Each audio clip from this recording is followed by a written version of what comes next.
Hey there, podcast listeners. This is Reson, a practicing counseling psychologist. I'm so excited to share with you my latest podcast, where I have a candid conversation on matters to do with mental health with an invited guest.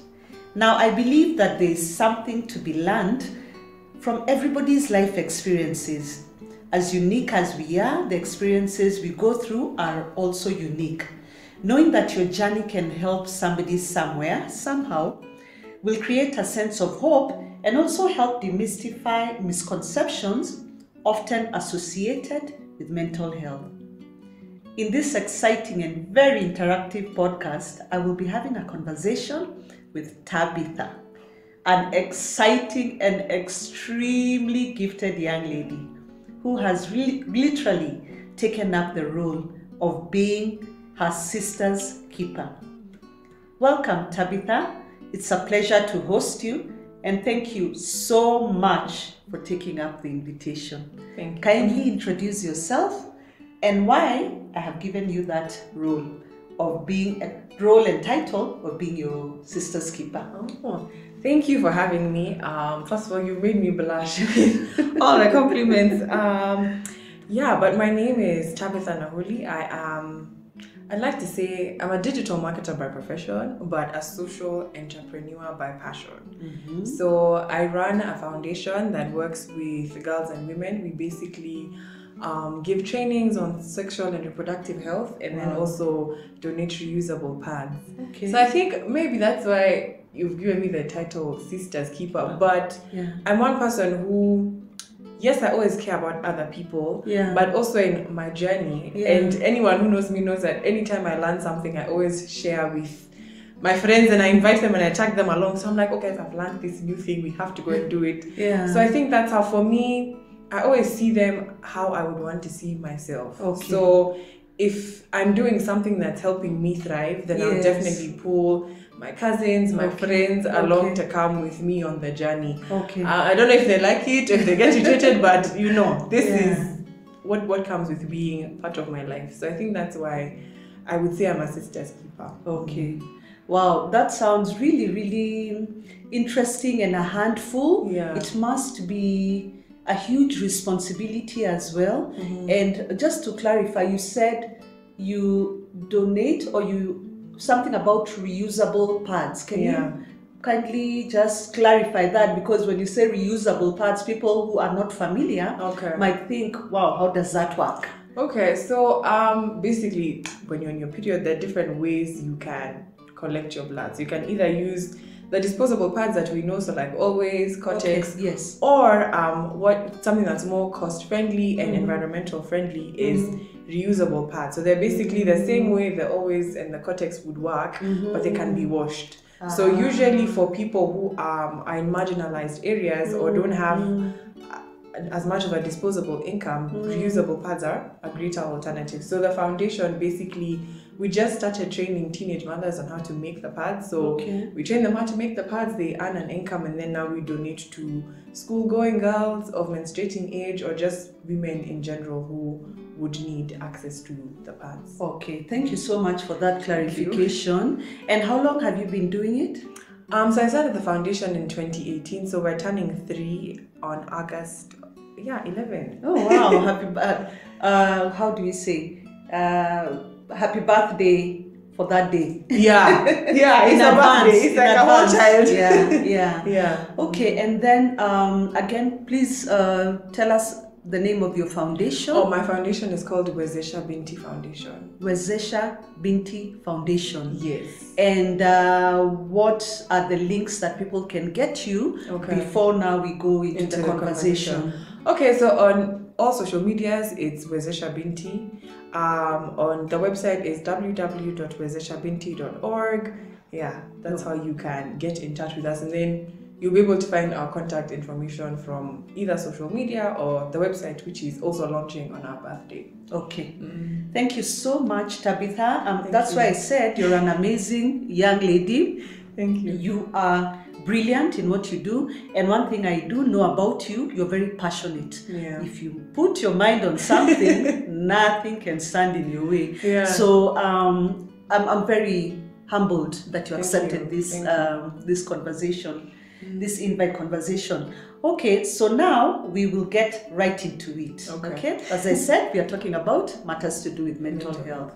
So, Tabitha, the first question I'd like to ask is, what does mental health look like to you? What does it represent? For me, now where I'm at, I would say it's my well-being. And I learned that it doesn't only affect my psychological or emotional, but my social well-being as well.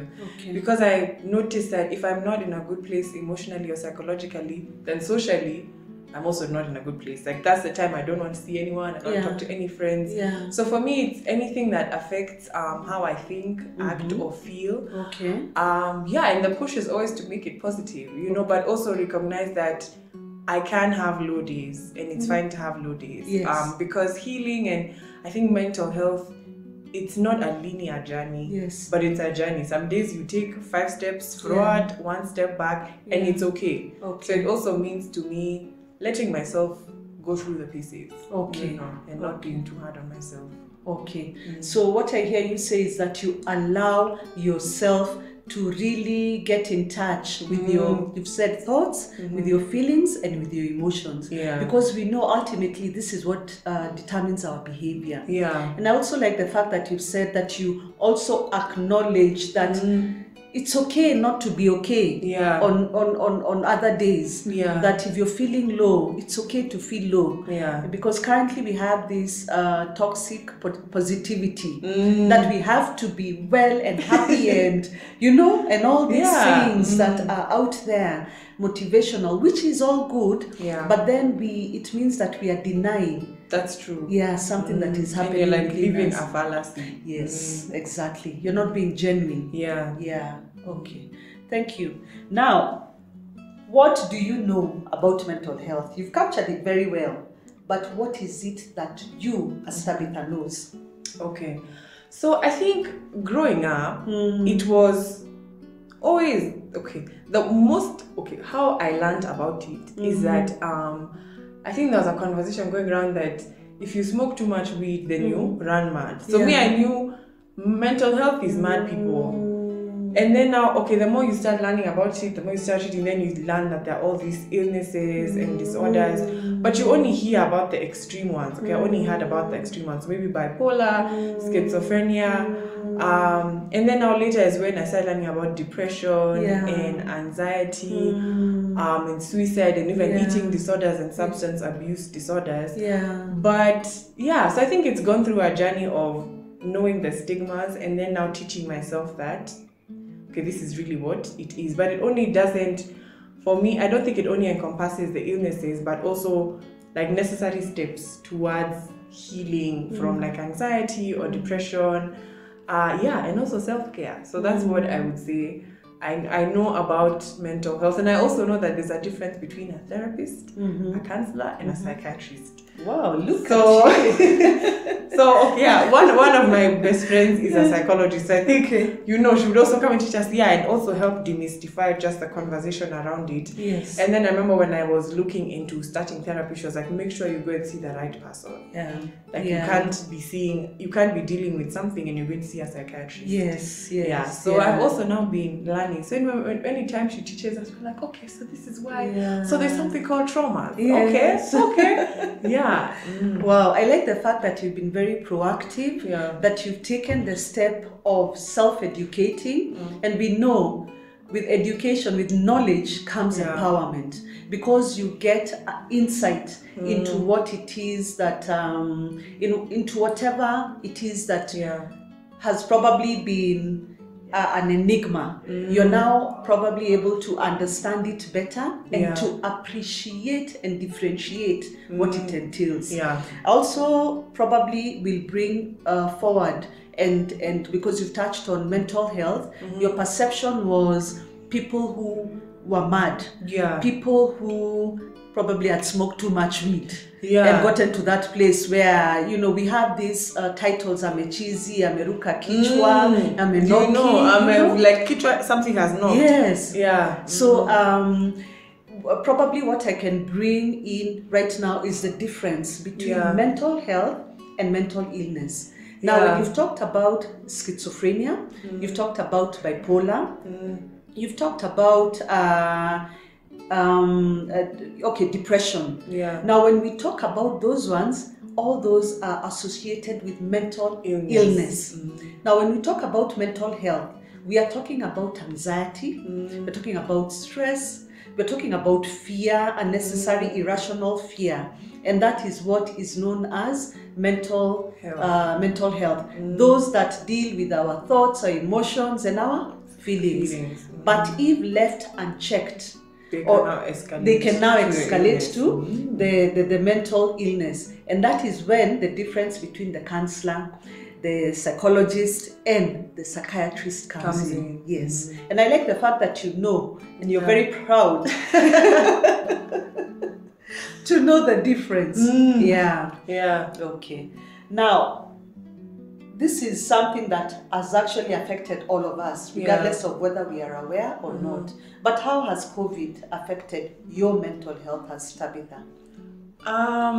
Okay, before even COVID started, I think COVID just made me realize what I was going through. Yes. But before COVID, I moved back home. Yes. I was living in the States in 2019, so I moved back home December of 2019. And I think at the time, I didn't know that I was slipping into a depression. But I think now during COVID, when I was like, okay, I think that's what was going on. But I really just wanted to come back home. Like my life there was going well, but I just wanted to move back home. So I moved back home, and my mom had always said that I'm always, as you said, when I'm passionate about something, I'm passionate about it. So I've always been the person who has planned my life out, and I knew after uni, I'm going here.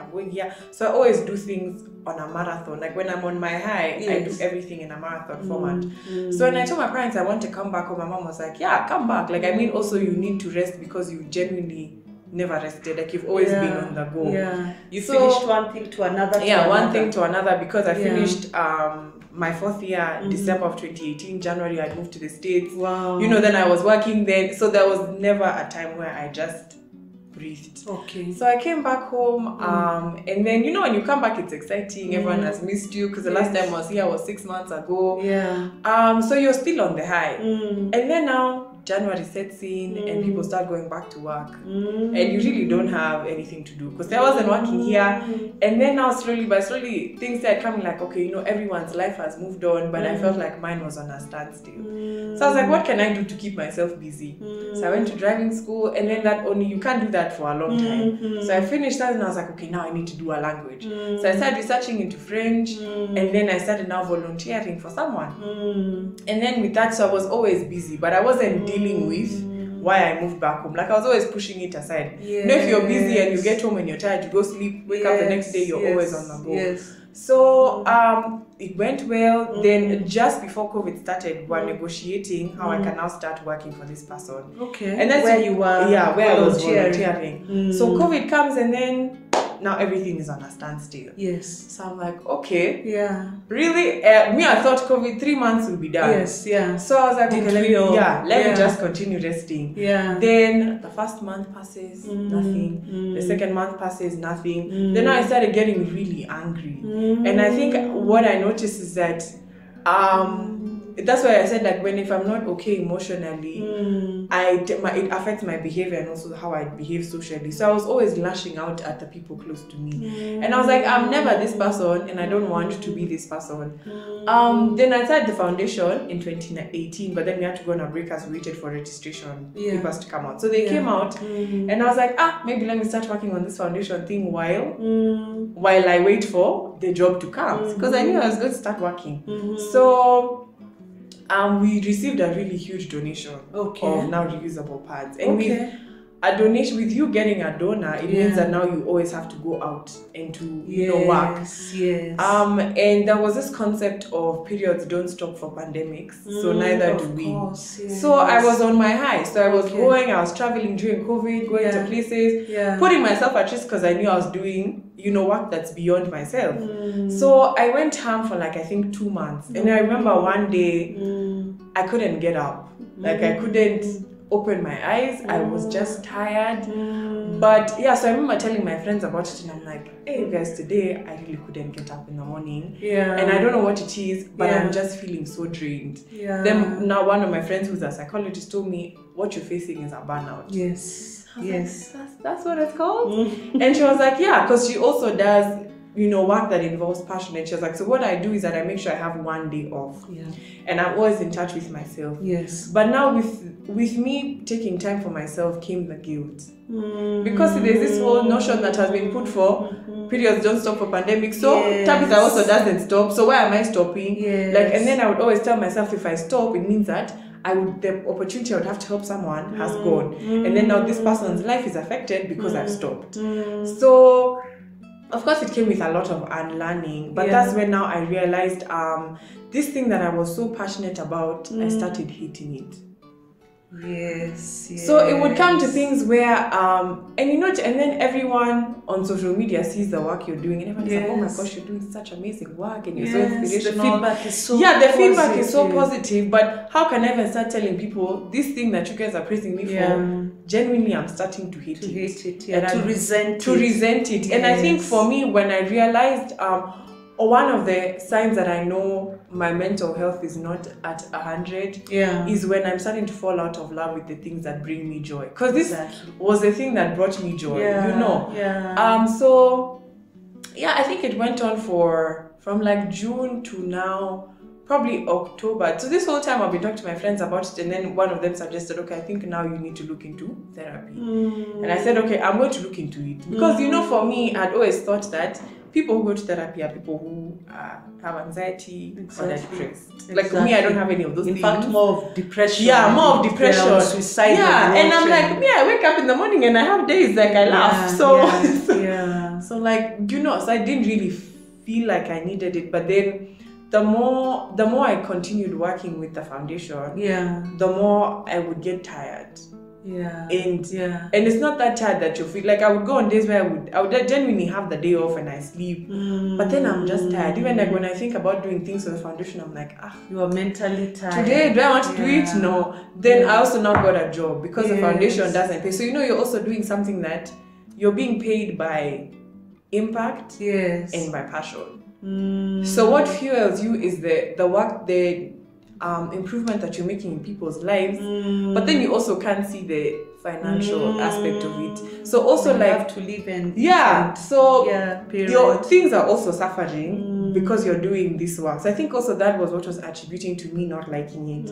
So I remember saying, okay, after we do, and it's also stressful. Me, I usually say the part of the foundation that I don't like is anything to do with raising money. Is for me, whether it's pitching or doing a crowdfunding, bring me the money, we'll spend it properly. But then just the whole, because I usually say, now I'm now transforming to I'm at the mercy of other people. Like for me to do my work, it's that people have to feel connected to the story and the vision of the foundation. And so also now that vulnerability and exposing myself was now also contributing to all these things that are bringing me stress. And then another thing that also COVID made me realize is that when I'm anxious about something, I tend to procrastinate. So I'm like, let me just, if I put it aside, then I won't deal with it. Or see, it'll work itself out somehow. So then, so usually in a long, to just sum up my answer is that for me, COVID was both good, but it was also, of course, I didn't say it negatively impacted. I see for me, it's what made me realize that I need to pay attention to this area of my life. To your mental health. To my mental health. Okay. Yeah, like the same way I would go to the dentist is the same way I now need to go, even when I don't have a problem, or to the gyna. It's the same way I also need to see someone who will just help me put proper measures in place. Because I didn't want to be the person who was lashing out at people, or the person who was constantly annoyed at this thing that is bringing so many people joy. Me, I'm just resenting it. Okay. So I think that's what COVID made me realize. Okay. Well, that was a lot. That was quite an intense, let me say, intense journey, because it happened between December, and then December you're here, you're back with your friends, you're hanging out, you're happy. January, back to reality, March, COVID. Yeah. So between that time and I think you said October or something, when your friends mentioned that probably, Tabitha, you need to see somebody. Yeah. You had already identified. So you actually really captured what mental health is about. You said the anger. Yeah. You're feeling angry about this thing that was supposed to bring you so much joy. You're feeling resentful. Yeah. That, do I have to do it? You are projecting your moods, your resentment. You are feeling guilt for not being available the way you felt you needed to be. And you being a person who, probably, correct me if I'm wrong, classified as a perfectionist. Yes, I am a perfectionist. You wanted to do everything to the best of your capabilities. Yeah. So even when friends reached out, you're like, I wish they didn't even, they just don't know. So you're also feeling like an imposter. These guys don't know what is happening. I was also feeling like an imposter. I would say that. Yeah. And then,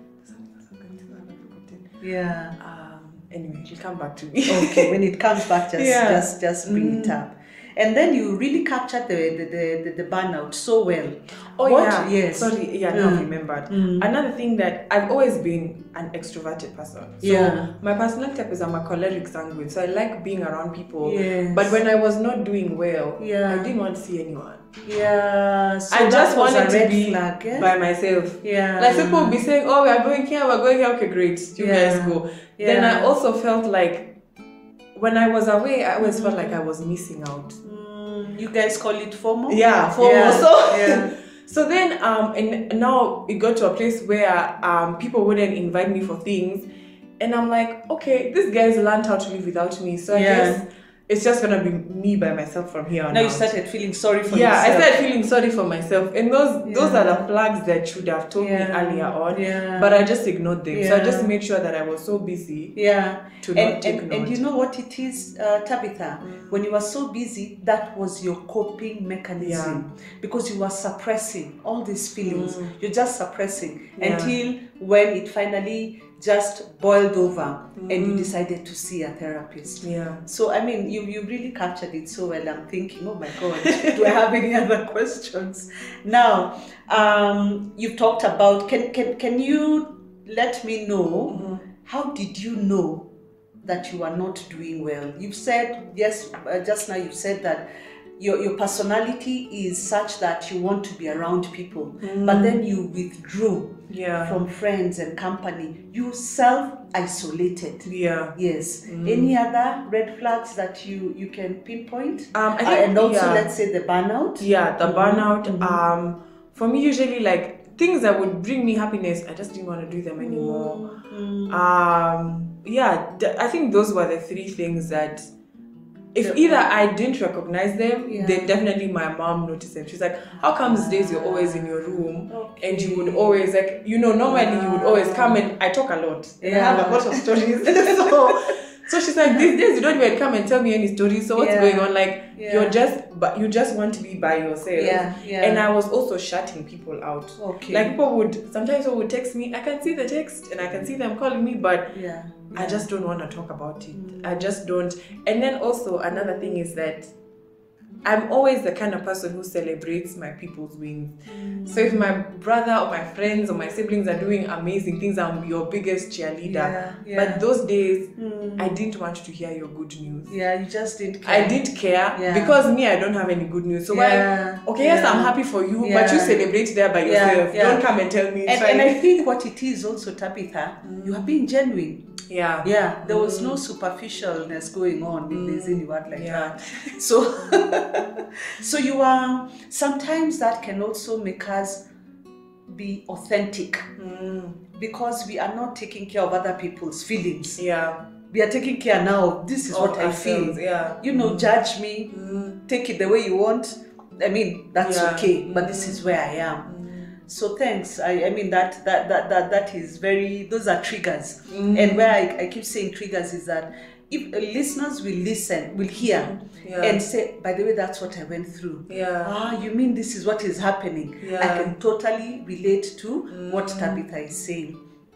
Now, you've identified the triggers, you've gone through them, you know this is what is happening. How did you handle it with all the information? And now you've explored and identified where you are, that your mental health is not doing well. Yeah. How did you handle it?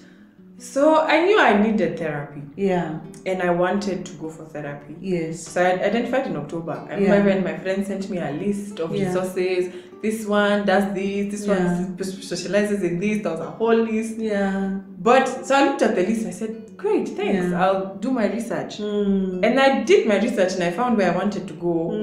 But I only started therapy in April of this year, because then I mentioned that anything that makes me anxious, I procrastinate, because I was like, this one I'm going to bear myself open to someone. I don't know, I knew I needed to do it, but I was just scared. Was it your first time? It was my first time. You know, and me, I'd always known therapy is for either couples who are going to divorce, or it's for, you know, really bad children. People who've gone through something people very who've bad. gone through something very bad, you know, like either lost a parent or whatever. You said really bad children. No. Because, okay, when school and a child would act out, the teachers would say, this child needs to go for therapy. You know. So me, I was always a good student. I mean, yes, I did have my season, but then, you know, I reformed and I came back. So I was like, so it's either for those really bad it's people. for extreme things. And I think there were also a lot of traumas that I had growing up that I knew they were there, but to me, something that makes me anxious, I ignore. So I'd always suppress. I had suppressed them, and I'm a very emotional person. Me, I cry a lot for everything, for anything. And I was scared about how my first session would go. I was like, am I going to go and just cry the whole time? But identify also Tabitha the perfectionist. Yes. The perfectionist wanted to have a really good first session, a really good impression. And I was the kind of person who said, me, I'm going to have one therapist for life. I'm not going to give this up for changing. Because I'm also, when I trust easily. And when I trust, it's like I'm an open book. So I didn't want to be vulnerable to... Also, you know, we've had, someone who was close to me had a negative experience when it came to journaling. So she journaled, and then, you know, the journal got in the hands of the wrong people, and sort of her deepest, innermost feelings were exposed to everyone. And that's what, in my head, I thought therapy would be. I was like, no, what if this therapist goes and they start discussing me and all my many problems with their family? But then, you know, you obviously have to, at one point now, overcome the fear. And I said, you know what? The first step is going for the session. I don't even know if it will be nice, if it will be bad, but let me just go. Then I can decide. You don't know whether you'll connect with the therapist. If I'll connect with the therapist or not. You know, and then I would always see, so now coincidentally, my sister, who's younger than me, also started doing therapy. So I would see how she came back and she was so happy, and I was like, this happiness isn't there. What can she share? I was like, okay, you did what? And she's like, because now she's seeing an adolescent therapist. So she went, she was coloring, and you could see now she had started coming out of her shell, and I was like, okay, so maybe I should go and try this thing out. You know, you never know what happens. Wow, I like the way all these personalities of yours mesh into one, and each personality finds where they belong. You know, like the perfectionist knew that they wanted to go for therapy, and they wanted it to go perfectly, and they wanted everything to be sorted probably in the first session. And then there was this other personality who knew that they had not dealt with issues that happened, or, you know, during their childhood, and which was probably informing who they were today. So you were able to sit down, even though it took you that long, probably 4 months, 4 or 5 months. You were still, it was still in the back of your mind. So when you finally made the decision, you made an informed choice. I made sure I researched. I looked, I was like, this services offered, this one. And then I think now even, so you see, remember, I was still falling out of love with this foundation of mine. So I was like, okay, if I'm going to genuinely be the best version of myself, not only to the foundation, but to my family and to the people around me, I need to seek help, and I need to start healing. And then another trigger was that I was always in relationships. I was always attracting the same type of person, just different phases. Yeah. And I didn't want that for myself. So I was like, okay, if this me attracting this type, and that, no. So I remember I watched a video on YouTube. So this YouTuber called Sharon Wangi. So she did a video, something about dealing with either childhood traumas or whatever. And I remember by the end of the video, I had cried so much, and I was like, okay, this is me. Now today, if I want to, because I do want to get married, I was like, if I do want to have a healthy relationship, then I need to deal with what's going on with me internally. You need to heal. And I need to heal completely and to heal myself. So I think that's what now drove me over the edge. And I was like, okay, you know what? Let me just reach out and let me just go. Yeah. I mean, I think it's very important what you said, that you need to take care of you first. Yeah. Because you identified that you are attracting the same kind of person, characteristics over and over again. Yeah. But you were the constant. Yeah. You were the constant. Yes. So clearly, the issue was not with them. The issue was with you. Yeah. And you decided, I'm going to want to find out why this is happening. And doing that was through therapy. Yeah. Okay. Now, okay, what was your experience like? Now you've started therapy. I started. Yes. What I remember, I was so ready. Okay, one thing I told myself, and I kept on telling myself when on the way here as the appointment neared, is that just allow yourself to be. Yeah. If in the moment you're telling a story and you need to cry, cry. Yes. If you need to laugh, laugh. So I remember telling myself that I'll let myself feel every single emotion in that session and be authentically myself. And I said I wouldn't hold anything back, because for me to heal, then I need to be open. You know, and also, and I usually say for therapy to work, you need to be an open communicator. You need to be vulnerable, and you also need to be willing to do the work. Exactly. So, and I said there's no point of me paying money if I'm not going to allow myself to be and to heal. And so I went for the first session, and I always said that when I was looking for a therapist, I didn't want someone who was young. This was my own bias, but I said I wanted someone who I could see as a mother figure, someone who I would openly converse with and also learn from. So I went from the first session, and immediately after I walked out of my first session, I remember calling my brother and said, let me tell you about my therapy session. Of course, I wasn't going to tell you all that I discussed, but I said, because I went to meet him after my first session, and he bought me lunch, because I was traveling on that day or the next day. And I was telling him, hey, let me tell you, I'm a changed person. But this is after 1 hour, not that I did like 4 hours. So I told him, anyone who could listen, I was telling them how I went for therapy. Let me tell you guys, therapy. So I told my mom, I told my sister, I told my friends, coming back to the Tabitha who likes share when she discovers something. When I discover something, the good news. Yeah, because my friend, one of my cousins, she was calling me the other day. She's like, hey, you're the plug of all plugs. Because I plug people into different things. So I told everyone. I was singing like a canary from the rooftop. Let me tell you guys, therapy. And this is after one session. So anyway, I'll tell you today, therapy is where it's at. And one thing I also realized, that you don't only need to go for therapy when you're sick. Exactly. It's the same way you take your car for a service. Exactly. When you reach a certain number of miles, you have to take it in. Exactly. So for me, my mileage is every month. Like at least every month I have to do a check-in. And I've seen the work. And also like the people around me have said that this therapy is working for you. Because, and I'll just give like a small example. I'm a perfectionist, and everything that I touch needs to be the same way I dreamt it in my head. That's what I need to see. And I would get frustrated if things don't go my way.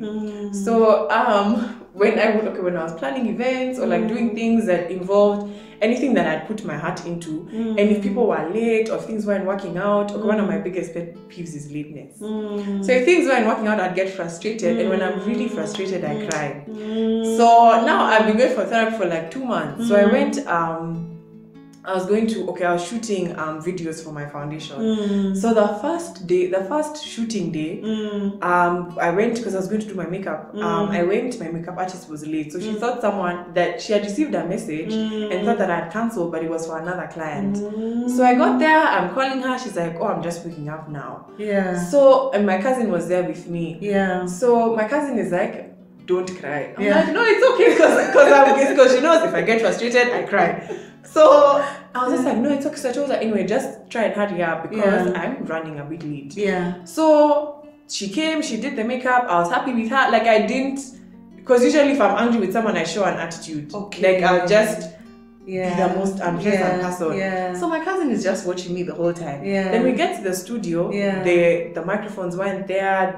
There was just a lot of lateness. It was not how you had visualized. It was not how I had visualized. Yeah. I was going to come. This is going to work. And then the whole time she's just noticing me being calm and I'm not crying. She's waiting for me to erupt so she can calm me down. Yeah. And then so after we finish, she's like, this therapy of yours, I can see the work.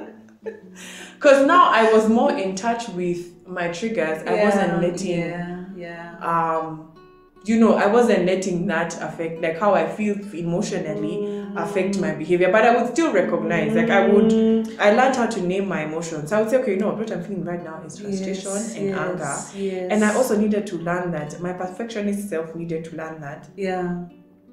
Things work out the way they were supposed to work out. Yes. And if something is beyond your control, then that's fine. Yes. And you can only control every event to a certain extent, to the extent that you can control it. Yeah, and usually these days I tell myself, if I've done everything that I can, now I'm just going to let it go. Exactly. And let it be.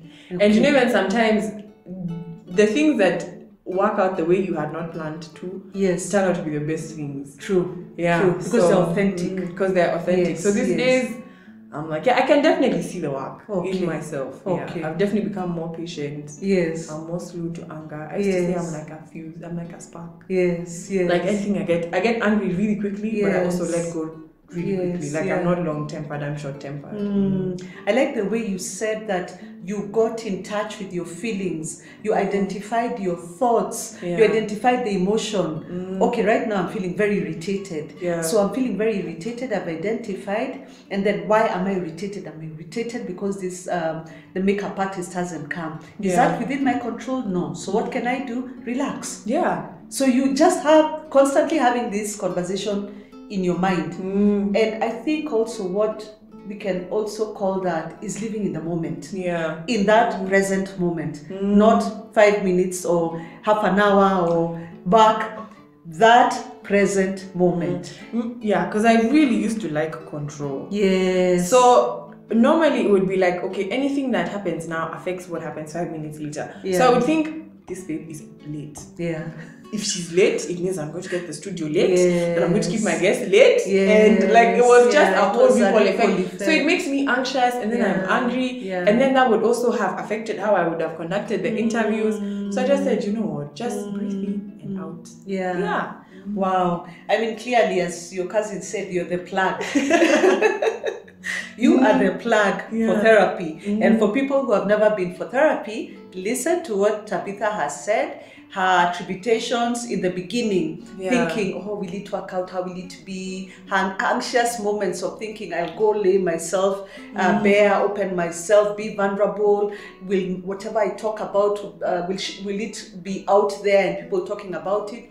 But she took the step, and you can hear what it has meant to her and the changes it has brought in her life. Now, as we conclude, Tabitha, I just want to hear from you. How can you help remove the stigma often associated with mental health? Because it's very sad what people, the narrative behind mental health and what it's all about. And all this is even coming from a place of lack of knowledge and understanding. How can you help remove the stigma? I think for me, I would sum it up in one word. If you want to be the best version of yourself, for if you have children, for your children, for your parents, for your marriages, then you need to take care of yourself. And like we've said, the definition of mental health in my context is anything that affects your well-being. And it's physical, psychological, emotional, and social. So anything that affects these things, or how you think, act, or feel, affects your mental health. So it's not about you being sick, or you having a problem. The fact that there's a health there. Remove the health and think of how can I be the best version of mental well-being. Mental well-being. Exactly. And it means it's not only, and sometimes I think because we are so used to mental health and we think about the illnesses immediately, and therapy and psychiatrists and counseling and just think about, okay, what are the steps that I can take towards improving my well-being? It doesn't always have to be therapy. Therapy isn't the solution for everyone. And also, you know, so it starts with self-care. You know, how can I practice self-care for myself? Whether it's for you, it looks like taking yourself on a solo date. If it means taking yourself to the spa, doing your nails, what can you do something that, even if it's okay, usually I said once a month, I would always do something that I'm taking care of myself. Sometimes it's journaling, you know, and now that it can look for you different ways. Sometimes you can have a book where every morning, every night you write. Sometimes you can be sending yourself voice notes. Sometimes you can just be talking to yourself. So it's different forms for everyone. Sometimes it's exercise, but what to you makes you take necessary steps towards being the best version of yourself? And that's what I think everyone should work on. How can I remove it? Me, I said I will shout about therapy. I will shout about self-care. Because I remember when people ask me, oh, what are you doing? Sometimes I'd always look for an excuse. If someone asks me, what are you doing on this day? Oh, that's the day for my solo date. So I'm taking myself for a treat. Because then you were scared of saying that because it would look selfish. It would look selfish, you know. And I think also a lot of times the whole world of self-care sometimes can be directly linked to being selfish. But I usually say that if you're obeying, but if you don't take care of yourself, then even that job that you're working, it will move on. And I remember there's this advert that, was it EABL that used to have? It was for don't drink and drive. And it was about how this guy had gotten into an accident. And then his friends' lives moved on. Like they were like, you know, let's pour one for Johnny, for example. And just think of now you, and in every other area that you're applying yourself, if you were to go today, those things would still move on. Even your family, would miss you. But the foundation would miss me, but they would still move on. So for you, don't even just say, remove the health, think about the well-being, and think about, envision yourself in, me I usually say, envision yourself in 5 years. What do you want to be? Remove your career, your friends, your whatever. How do you want to see yourself? And also start falling in love with the person you want to become. And also forgive yourself for all the things you've done. I that's really nice. I mean, that's really, really touching what you've said, Tabitha. Just being present for yourself, taking care of you, acknowledging you, appreciating you. Because I always say, if you can't do that for yourself, but we can do it so freely and quickly for others, why do you think others should do it for you? Why? Because you can't even give it to yourself. Why do you demand it from others? That's true. And I think one thing that I also just wanted to share before we finish is that don't negate your experiences or your trauma or your emotions. Because one thing that I used to do a lot is that I would always say, but you know, this person needs it more because then they've lost their mom, they've done this, or they were, you know, sexually abused when they were smaller. So we tend to also negate what we've minimize. And you minimize your feelings. And I think the best definition of trauma that I ever had is anything that affected you, whether it's small, big. And trauma is, and different things are different for everyone. For me, as long as something made me a bit different, it's still as important as someone who was raped, you know. So don't negate or don't minimize what you feel. Basically, don't compare. Because you feel like she doesn't your experiences with anybody else. It's not the same. So I think that's very, very important, because you are allowing people to own what they've been through without comparing. As you've said, probably somebody who's been raped and then maybe you've had a relationship that was emotionally abusive. That to you is just as hard as probably the person who was physically abused. But you also don't minimize the other person. It's just that you are aware that you have been through a certain kind of trauma and you address it without minimizing it. Yeah. Okay. And then the last thing, is that forgive yourself. Yeah. Yes. For all the things that you did when you didn't know better. Exactly. Forgive yourself. Yes. Don't also blame people. Exactly. Because a lot of the things that we do is that it's because this is how I was raised. Yeah. Yes. And one thing that I learned, and also my therapist shared with me, is that your parents did the best they could with the best they knew. Yeah. So, and for you to become the better version of yourself, you also need to say, okay, this is what I learned. Yeah. And life is about learning and unlearning. Yes. So unlearn the things that you don't like about yourself. Yeah. And now learn the things that you want to incorporate in your life. Wow. And healing is a journey. It's not linear. It is. I'm so impressed. I'm thinking you're going to take over my job, but I'm refusing. No. You know what? I like that part of forgiving yourself. Healing is a journey. And I also like what you said, a few minutes ago, that make mental health a personal responsibility, a personal priority. Nobody else can prioritize your mental health for you. They can't. So the fact that you're owning that journey in whatever shape or form it comes in can only mean that you will only become a better version of yourself. So thank you so much, Tabitha. Thank you for having me. I just feel that genuineness, that authenticity that you have brought. You have been able to share your experiences. You have made it relatable and you've made it very, very basic. You have not come with a lot of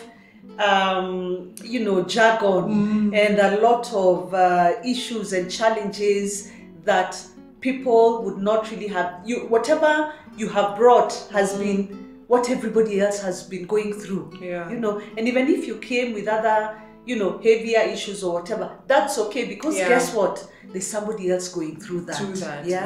But what you have brought in will definitely make a difference in somebody's life, one way or another. Thank you.